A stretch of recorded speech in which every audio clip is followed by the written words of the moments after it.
Se enlaza con los trabajos de esta emisión. Agradezco que nos sigan a través de la radio, por supuesto a través de la internet. La UNAM alerta por cambios en el comportamiento del virus COVID-19. En las últimas semanas hemos tenido más pruebas positivas. Recomendó usar mascarilla, cubrebocas, permanecer en este caso en lugares donde haya ventilación. Caso de tener alguna afección, abstenerse de ir a trabajar, bueno, aislarse y usar en cualquier caso cubreboca. Bueno, tenemos mucha información. El presidente de la República descarta reunirse con madres buscadoras. Dice que recibirlas personalmente sería un caso de politiquería y que eso él no lo admite. Ya ve que para el presidente todo lo que no sea propuesto por él o básicamente cualquier señalamiento que tenga que ver con su gobierno con el que él no esté de acuerdo es politiquería. Ceci Flores, líder del colectivo, dijo lo siguiente.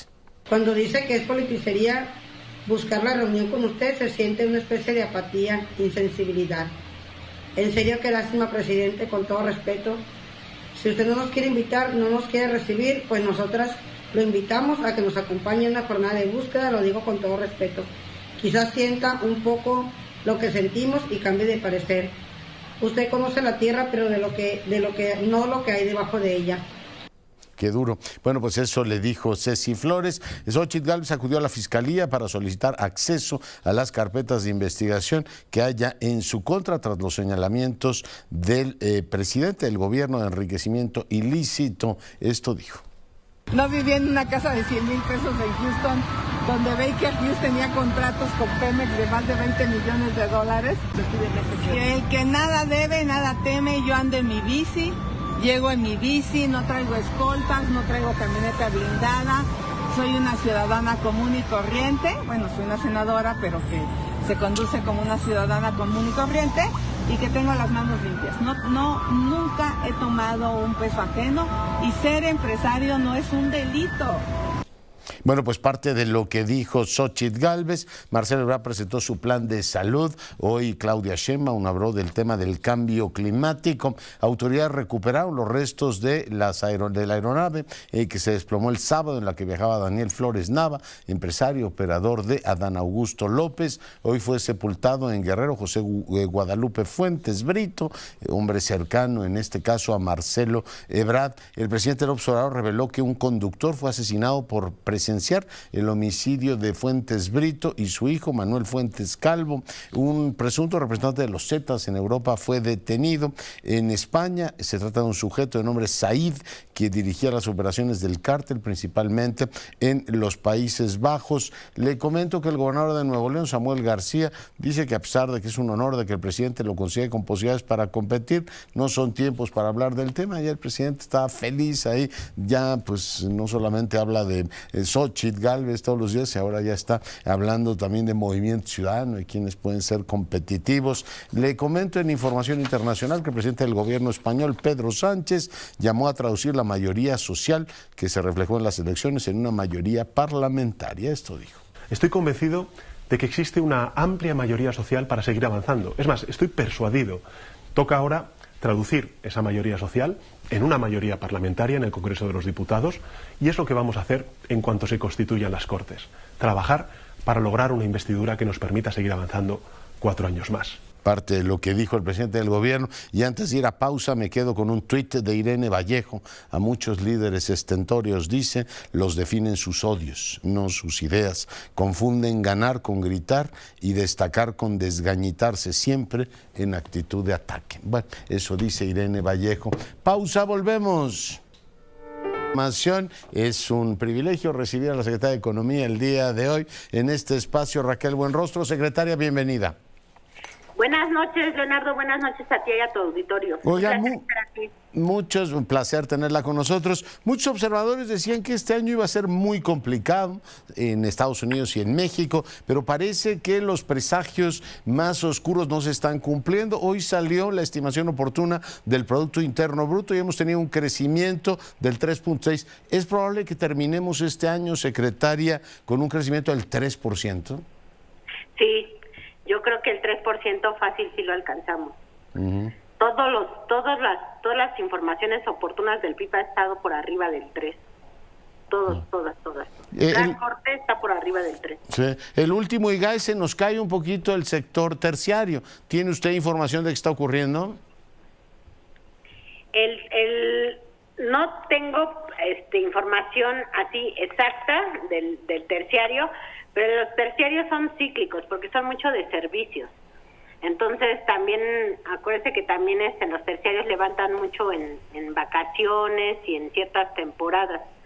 Entonces, hay que esperarse a ver el cierre, pero como se ven todos los sectores, aunque bajó tantito con el trimestre anterior, digamos, en el anual todos están creciendo. Oye, ¿y cuál es la clave de este año? ¿Ha crecido más los Estados Unidos? ¿El nearshoring nos está beneficiando? ¿El gobierno lo está haciendo requete bien, secretaria? ¿Cómo explicar que lo que era o parecía un año sombrío resulta que es un año de crecimiento del 3%? ¿Cuáles serían las explicaciones, secretaria? Yo creo que son dos cosas. Uno, la verdad es que las finanzas de México están muy bien, los indicadores macroeconómicos han estado muy bien. Tenemos finanzas públicas sanas, no ha caído la recaudación, no nos hemos endeudado, se controló la inflación y además no tenemos crisis financieras como hubo en algunos países. Entonces, todo el entorno macroeconómico estuvo muy bien. La parte política y social también estamos bien. Tenemos un presidente fuerte, digamos, con una aceptación del 70%. Eso nos da mucha seguridad, mucha paz social. Y eso también mantiene un país, digamos, con los ánimos tranquilos, por un lado. Y por el otro, pues la oportunidad histórica que se está dando con la pandemia, ¿no? La pandemia, la guerra de Rusia y Ucrania, junto con el problema geopolítico de China y Estados Unidos, lo que han hecho es que han puesto toda la atención, han obligado a que todo el mundo ponga la atención en México. Es decir, la pandemia y las crisis de geopolíticas lo que han orillado es a fortalecer los mercados regionales. Eso nos lleva a fortalecer el mercado regional primero de América del Norte, que es un mercado muy grande, pero no solo de América del Norte. México es el país que tiene las mejores condiciones, yo diría que del continente americano. Entonces eso beneficia mucho porque somos el foco de atracción para todos los inversionistas para que produzcan en México. Entonces, el quererse inversión segura, un peso fuerte que permite conseguir con pesos mexicanos mucha maquinaria y mucha herramienta y mucho equipo del extranjero para hacer crecer aquí las inversiones. Y además nos volvimos estratégicamente y geopolíticamente en un centro de atracción de inversión global. El código postal América del Norte es decisivo y el TEMEC nos ayuda de manera clara a que esas inversiones lleguen a México, secretaria. Sí, y no solo el TEMEC, yo creo que también toda América Latina y ahora con el corredor interoceánico, pues la comunicación estratégica con Asia y con Europa, ¿no? Para ambos océanos. Pero digamos, el peso de las inversiones y el comercio exterior de México está fundamentalmente vinculado a América del Norte. En una primera etapa sí, por la cercanía y por los beneficios del tratado. Por ejemplo, yo he comentado algunas cifras. El comercio con Estados Unidos, el 80% del comercio de México con Estados Unidos solo es con Texas y con California. Si nosotros podemos llegar a más estados, imagínense la cantidad de productos que podemos llevar a Estados Unidos. No tengo la menor duda, pero preguntarle en términos generales, el TEMEC hace unas semanas hablaba con su colega Mary Eng, la ministra canadiense, y ellos se muestran muy satisfechos con la forma en que ha venido evolucionando la región. Por supuesto hay algunos flecos y temas que están revisando, pero veo un optimismo fuerte en América del Norte que entiendo nosotros compartimos, secretaria Buenrostro. Sí, la verdad es que en general hay un fortalecimiento, les decía, de los mercados regionales. El TEMEC hace que de manera natural Canadá, Estados Unidos y México trabajemos de manera conjunta y con un mismo objetivo. Entonces, esa alineación de objetivos hace que trabajemos mucho mejor y más unidos. Y la otra ventaja que tenemos en México, a diferencia de Canadá y Estados Unidos, es que ellos tienen déficit en la fuerza laboral y nosotros no. Nosotros tenemos una población de 29 años, tenemos mucho talento humano y eso nos hace también muy atractivos porque además tenemos personas muy capacitadas. Sí, es interesante. La gran pregunta que se hace mucha gente, yo se la formulo directamente, secretaria, es ¿por qué no llega más inversión a México, teniendo inversión extranjera, me refiero, teniendo las oportunidades que hoy tenemos? Por ejemplo, Brasil está recibiendo este año, que no recibe las ventajas o no tiene las ventajas que tenemos nosotros, el doble de lo que recibe México, secretaria. Brasil es un país mucho más grande, ¿no? Entrada. Y la inversión que está llegando mucho a Brasil es la inversión asiática. En el caso nuestro, nosotros estamos atrayendo inversión de todo tipo y además estamos atrayendo inversión, digamos, lo que andamos buscando son trabajos mejor remunerados y más especializados. No queremos traer nada más manufactura, queremos traer también trabajos especializados. Yo creo que esa es la diferencia y la inversión es como nunca. Yo creo que en los últimos 30 años los anuncios, por ejemplo, al mes pasado de inversiones públicas andaban en el orden de 64, de inversión extranjera directa, anuncios, 64,000 millones de dólares, más 30,000 millones de dólares de los empresarios mexicanos, de los grandes que también anunciaron para este año, nos da un total de casi 100,000 millones de dólares. Nunca hemos estado en inversión extranjera directa en 3 dígitos. No, pero la última fueron 35,000 millones o por ahí andábamos, ¿no? Es decir, no llegamos a los... ¿Cuánto queríamos? 25 puntos del PIB de inversión, ¿no? Ajá, pero ahorita los anuncios van por 100,000, de 35 a 100,000, y 35 ya era el más grande en las últimas 4 administraciones. Ya, oiga, preguntarle, hay proyectos que han entusiasmado, pues que van así como sincopados. Ahora en esta administración tenemos el interoceánico del Istmo de Tehuantepec. La administración anterior terminó con las zonas económicas especiales. ¿Qué, digamos, perspectivas positivas tendrían los empresarios para invertir en un proyecto tan interesante y tan estratégico como estos, sin tener el riesgo de que el próximo presidente o presidenta llegue y diga, a ver, vamos a empezar de nuevo esta estrategia? No, porque para lo que nosotros queremos hacer para darle certeza es concluirlo este año. Ahorita ya están en subasta 5 polos de desarrollo de bienestar, son 10 en total los que tenemos ahí en el corredor. ¿Cómo se llaman? ¿Polos de desarrollo de bienestar? Desarrollo, son polígonos que oscilan entre 200 y 500 hectáreas, es un terreno. Ese terreno tiene incentivos fiscales, tanto federales como estatales, y facilidades administrativas también estatales y federales. Y está sobre el corredor interoceánico, que son 300 kilómetros, que es la parte más angosta de la República Mexicana y une los dos océanos, el Atlántico y el Pacífico. Esos corredores los estamos ya licitando. Se están licitando en este momento 5 de los polos, que son 4 en el estado de Veracruz y el de Salina Cruz de Oaxaca. Y en la medida que vayamos integrando toda la documentación, porque los estamos subastando ya con la garantía, le estamos garantizando al participante, al ganador, que va a tener autorizaciones de todas las que necesitan de interconexión, de gas, de energía eléctrica, de luz, va a tener agua, los impactos ambientales, etcétera. Entonces, en la medida que se van integrando los expedientes de cada polo, vamos a ir licitando también los de Oaxaca. En total van a ser 10 y todos van a quedar licitados este año, y el fallo también el último va a ser en diciembre, el 29 de diciembre. Y empezamos a partir del 17 de noviembre a dar fallos. Entonces, este mismo año quedan ya los fallos de los corredores, ya es prácticamente propiedad privada, digamos, con los incentivos fiscales, y de ahí en adelante pues ya no hay vuelta atrás. ¿Cuánto se espera que se invierta, digamos, con todo esto que me describe, secretaria? Las inversiones dependen mucho de la vocación del industrial que participe. Entonces tenemos inversiones de las reuniones que yo he tenido, porque no de todos he tenido reuniones, son ahorita más o menos 65 registrados.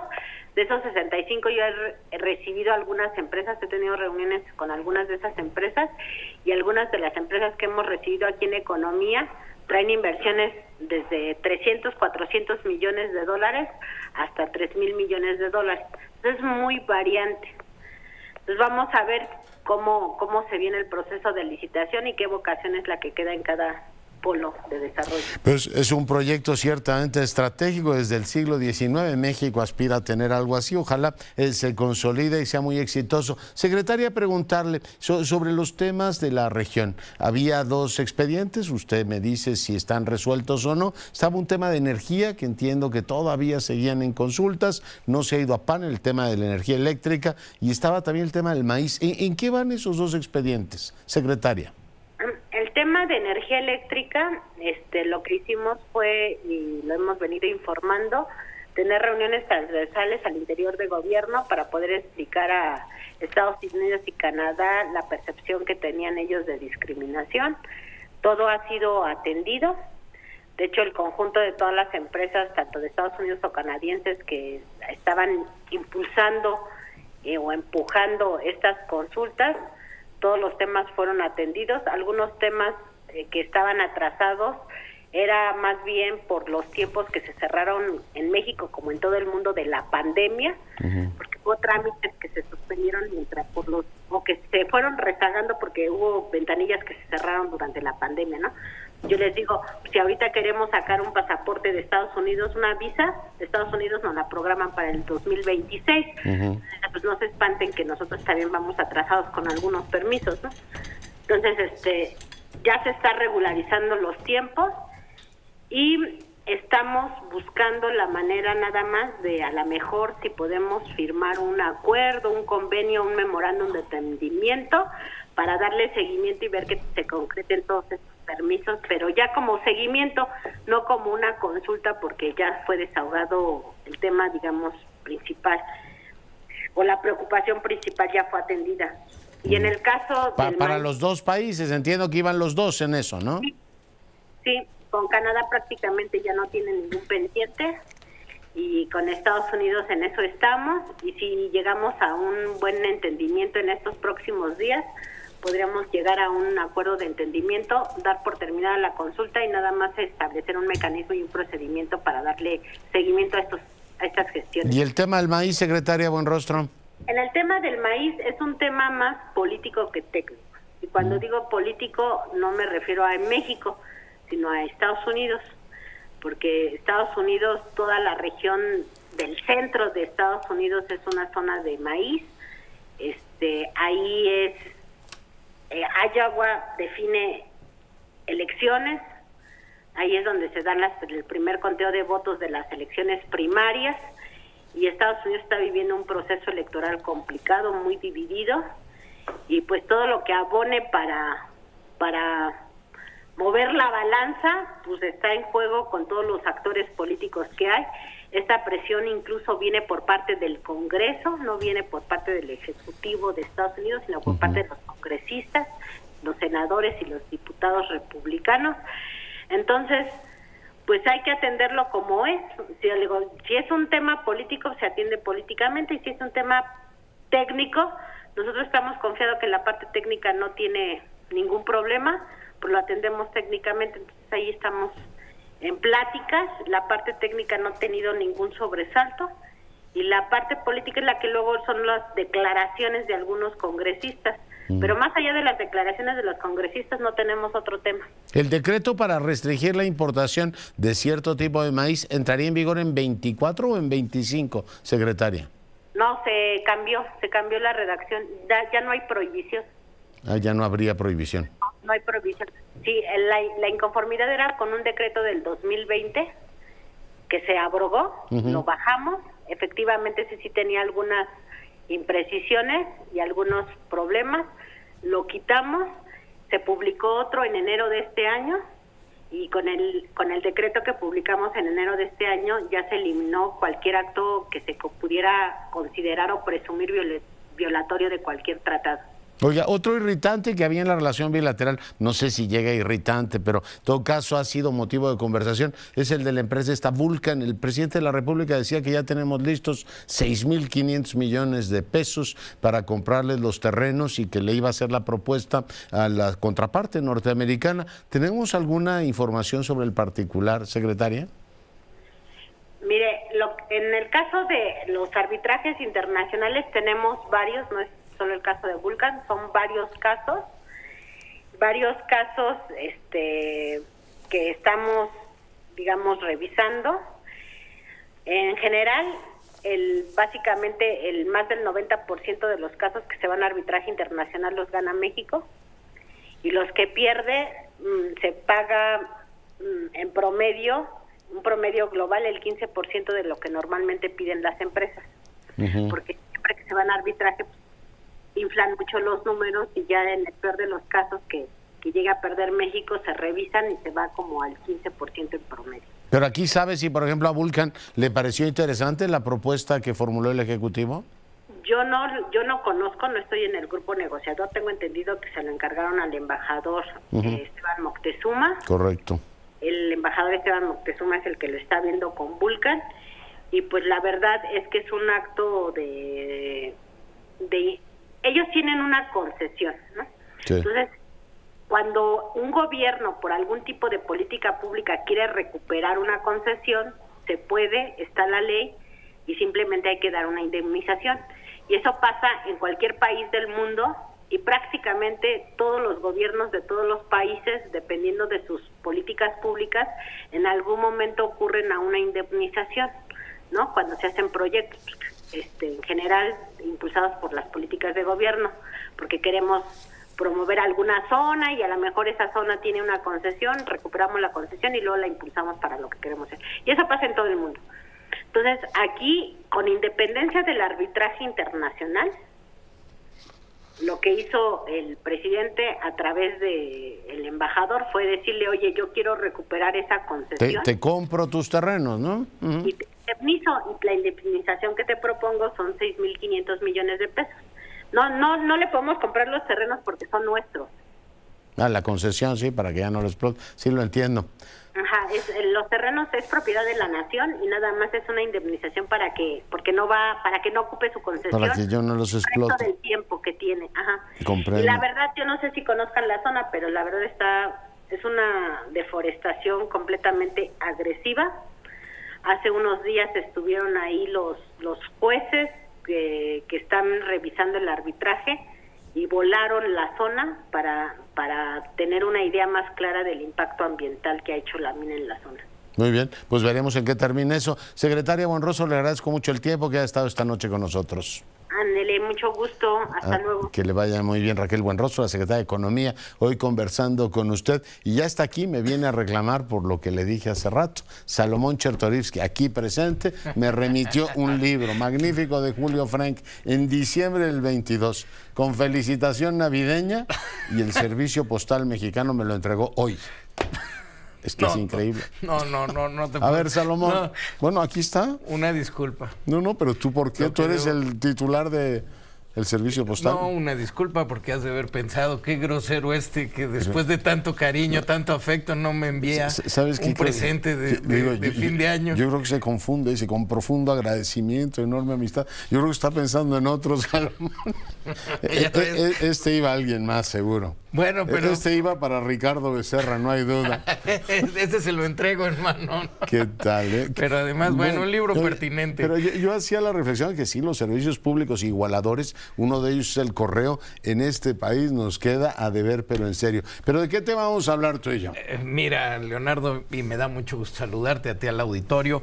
Quiero hablar del ENIC. Dice, aunque estés gruñón el día de hoy. No, me parece muy bien, porque sí es cierto. En los países desarrollados uno confía en el servicio postal. Mandas cheques, mandas dinero por el servicio postal libros público. A tus amigos. Libros en diciembre a tus amigos. Pero bueno, ¿qué podemos hacer con eso? Pero bueno, sí te llegó. Sí me llegó. Ya voy a más vale tarde que nunca. Quiero hablar del ENIC. se ha comentado muchísimo, has entrevistado a muchas personas que de manera inteligente, con comentarios puntuales lo han hecho. En las redes sociales creo que hay hilos imperdibles, creo que hay un montón de textos y análisis de opinión y bueno, pero creo y nuevamente, como después del censo económico, después del censo de población, el censo económico y esta encuesta nacional de ingreso y gasto de los hogares es el instrumento más importante que tenemos para evaluarnos en un momento dado, en dónde estamos. Sus cifras son comparables con la de los años anteriores para poder saber evolución. Necesitamos reflexionar sobre lo que hay, porque eso nos da las herramientas para pensar en el futuro. Y yo quiero agregar a todo lo que se ha discutido o subrayar o puntualizar sobre 3 temas. El primero es, en efecto, y déjame, en efecto digo porque qué chistoso que sí te sabe Becerra, pero bueno, hoy estaba leyendo un texto de él y me parece muy relevante un punto con el que inicia Becerra, que casi no se ha discutido, y es el tema demográfico y la demografía de los hogares. En 2022, la composición promedio de los hogares mexicanos es de 3.4 personas. En 2010, hace una década, era de 4 personas. Esto quiere decir que 2 personas trabajando, un poquito más que es el promedio de las personas que trabajan y que tienen ingreso por hogar, hoy tienen que subsanar las necesidades de menos personas por cada hogar. No pensamos muchas veces en la composición demográfica cuando hablamos de ¿y por qué no nos ha pegado tanto la crisis, lo que no se hizo a lo largo de la pandemia en términos de apoyo social, etcétera? Porque hay más ingresos en cada una de nuestras casas por personas que tenemos que apoyar. Hay menos niños y todavía menos adultos mayores por gente que está trabajando. La familia pequeña vive mejor. El bono demográfico nos sigue dando. Ojo, ¿por qué tenemos que reflexionarlo? Porque es una realidad que ahí está, pero esta se va a vertir en las próximas 2 décadas. Vamos a tener mucho más viejos en las décadas por venir, y en ese sentido las mismas personas trabajando van a tener que apuntalar la vida de esos viejos. Y los demógrafos no se equivocan. Bueno, creo que ahí hay que hacer un apunte y una pieza, de la ENIC que tiene que ser muy analizada y evaluada, es la composición demográfica de los hogares. La segunda. Segundo, creo que hemos discutido mucho a lo largo de esta semana los programas sociales, y está muy bien, me parece muy bien, pero creo que debemos de poner en el centro que el ingreso más importante de los hogares es el ingreso laboral. Es decir, más del 65% del total de ingresos viene por lo que la gente trabaja. Y si a esto le sumamos la transferencia de remesas,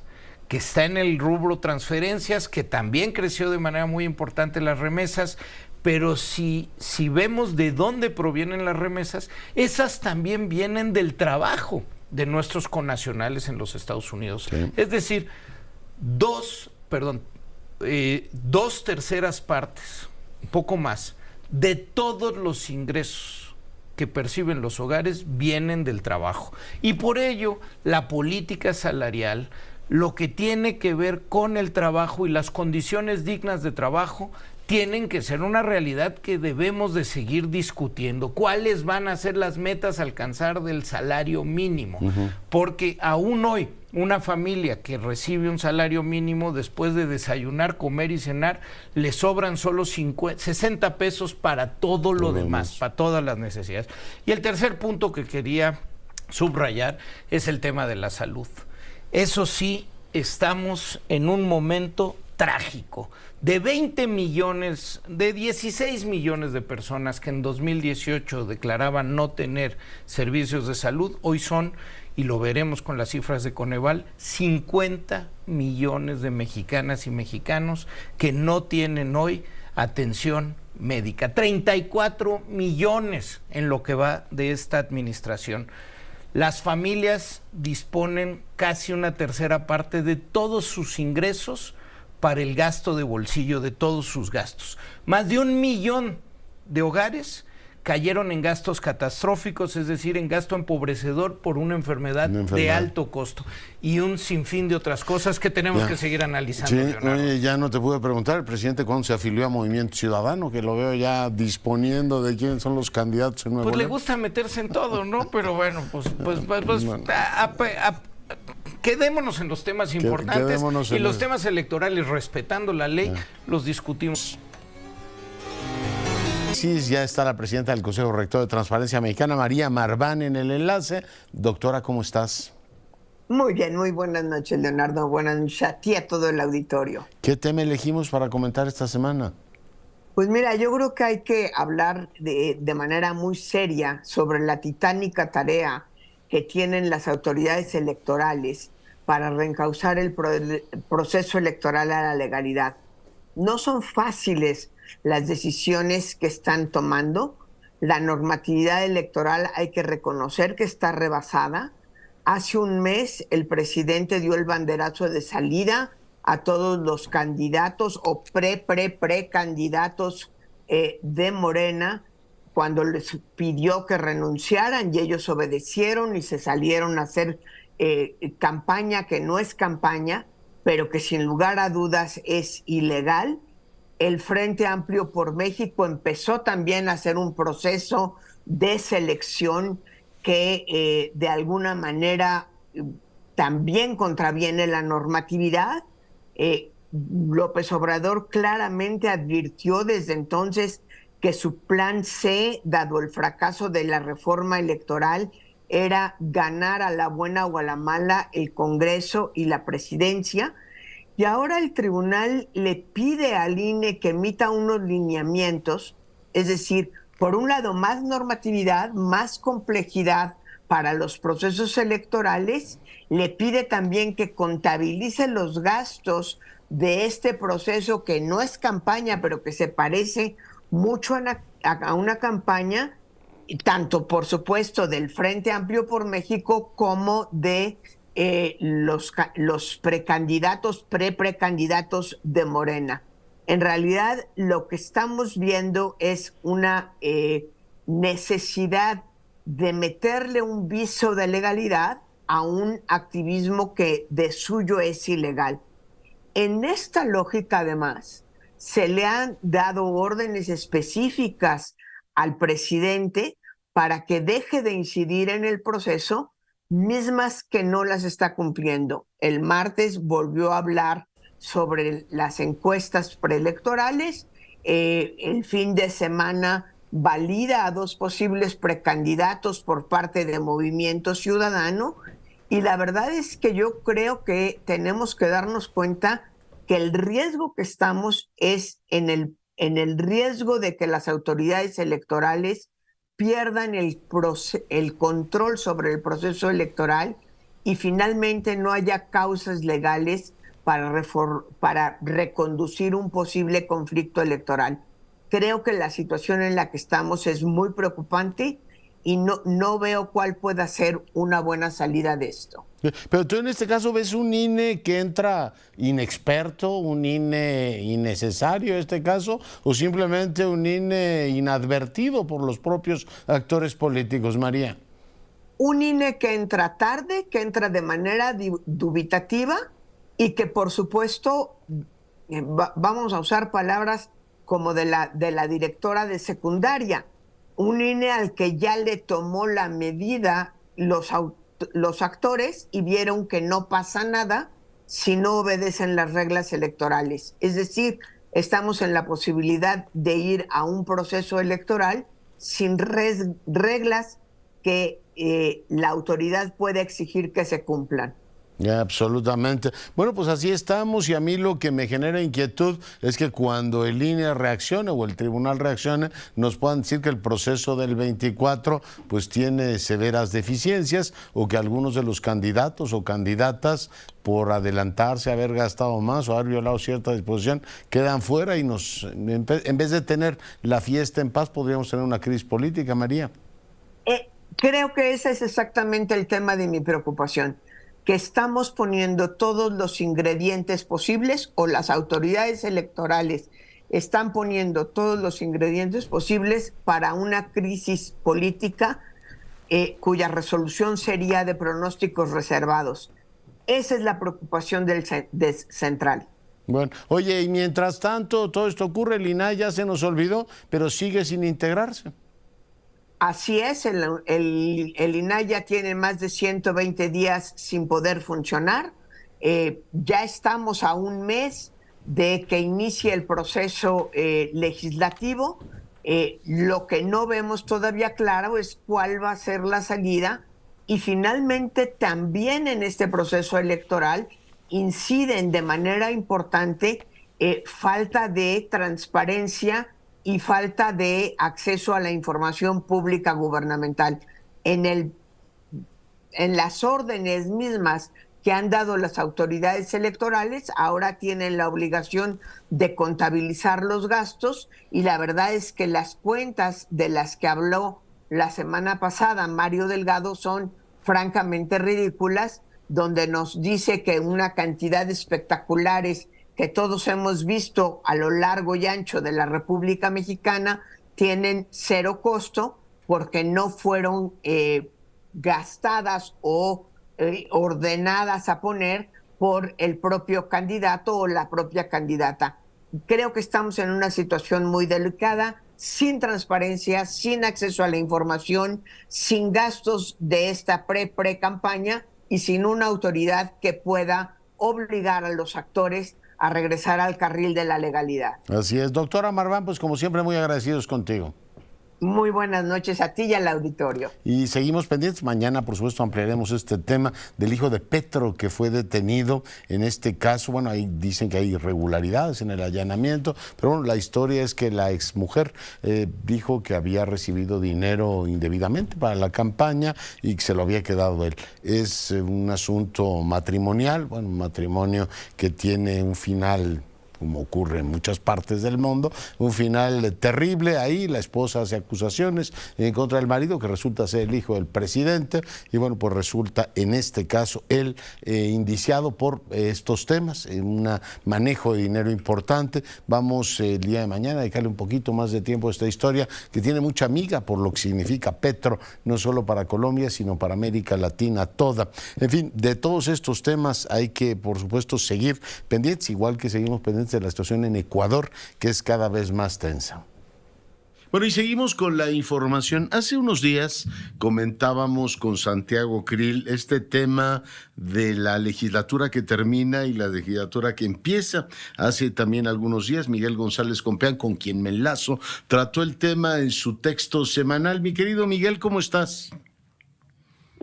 Muy bien, Leonardo, con mucho gusto de escucharte a ti y de poder estar con tu público. Oye, hay por supuesto inquietud en la República por este asunto de cuándo termina esta legislatura y cuándo empieza la otra. Bueno, ahora sabemos que tenemos en este caso un calendario que se traslapa. ¿Cómo salir de este enredo, Miguel? ¿Tú cómo ves las cosas? Mira, la omisión es lamentable desde la legislatura. No esta que acaba de pasar, sino la anterior. Pues quién sabe a quién se le fue ese detalle, pero pues se les fue. Ahora, el detalle es que hay una legislatura que termina en septiembre y hay otra que empieza en septiembre. Por tanto, en un mes deberíamos tener en principio, por este error, 2 legislaturas simultáneas. No, una empieza en agosto y la otra en septiembre. Eso. Termina en septiembre. O sea, el problema es que la que sería electa en el 2024 comenzaría en agosto. Y la que fue electa pues terminaría en septiembre, porque así lo hace explícito la Constitución. Sí. Entonces, tendríamos una etapa en la que convivirían, lo cual es imposible o indeseable. Pues no sería lo más correcto, sin duda. La solución que algunos han planteado, y no es mala solución, es que se haga una reforma constitucional ahora que llega la nueva legislatura y que diga que los diputados que van a ser electos por esta ocasión no entrarán el 1 de agosto, sino el 1 de septiembre, como había sido desde hace muchos años, y se resolvería. El problema es que tenemos una cosa que nos estorba, y es que en materia electoral no se pueden hacer modificaciones iniciado el proceso electoral 3 meses antes. Entonces, como esta es una transformación electoral, pues todo el mundo está en cómo resolver el asunto, porque no está fácil. Una solución posible es que los diputados actuales dijeran: nosotros nos vamos en agosto, derivado del error legislativo que se cometió. No hay clima para eso. Hay una serie de diputados que se han manifestado en el sentido de que ellos no van a dejar la legislatura un mes antes, porque por la razón, en fin, porque ellos fueron electos por un periodo, no, y dice la Constitución que los diputados serán electos por un periodo y no se podrá modificar digamos el término, el tiempo en el que ellos fueron electos. La otra solución es meterlo a la Suprema Corte, decir que hay un problema por un error, y entonces someter a la Suprema Corte a que emita un resolutivo respecto de este problema. Pero no está fácil, Leonardo. La verdad es que es un galimatías legal muy complicado. No, y con los tiempos que corre, tú imagínate, algunos de los legisladores van a decir que la Suprema Corte está mancillando su integridad, que está, sabrá Dios, haciendo cuantas cosas. Digo, no está fácil. Yo supongo que lo más lógico es que hay un acuerdo político con las dirigencias, en este caso con el velo de la ignorancia, antes de saber quién tendrá mayoría o cómo estará confeccionada la siguiente legislatura, Miguel. Por eso es que lo que sería más deseable es que en una reforma, digamos ahora en septiembre, que entre el nuevo periodo legislativo, que ahí se diga que los nuevos diputados por esta y única ocasión serán electos para un periodo que va del 1 de septiembre al siguiente 30 de agosto, y con eso resolver el problema. Y entonces no someter el asunto a una disputa constitucional. Se necesita cierta madurez y cierto acuerdo político, como tú dices, pero no es automático, y no está del todo claro cuáles son los acuerdos a los que están llegando las distintas legislaturas. Porque el presidente López Obrador, ¿qué día se va? Él se va para el 1 de octubre, tiene que entregar el poder. O sea, entonces, tiene todo septiembre, y él ha dicho que él quiere convivir, de hecho ya ha hecho propuestas de lo que debe hacer esa legislatura, un mes con la nueva mayoría, si es que en este caso el soberano se la confiere, Miguel. Pues ese es su deseo, y ese es su apuesta. Y a lo mejor es la mejor solución, que él conviva un mes con la nueva legislatura. Y entonces arreglamos todo el problema sobre este error, esta omisión que cometió la legislatura pasada. Oye, ¿y una quincena una y una quincena otra? Pues mira, esa es una solución a la mitad, no es mala idea, puede ser, porque en realidad lo que la nueva legislatura quisiera es recibir hay varias cosas que hacer, además de instalar el Congreso. Hay varias cosas que hacer porque se recibe el presupuesto antes, hay que armar las comisiones, hay que hacer una serie de cosas. Pero el primer año el presupuesto se aprueba en diciembre, ¿no? Exactamente. Pero se recibe en octubre. Y entonces, ese es un tema. O sea, ¿cuánto tiempo tienen para armar las comisiones, para, en fin, decidir las cosas que tienen que hacer?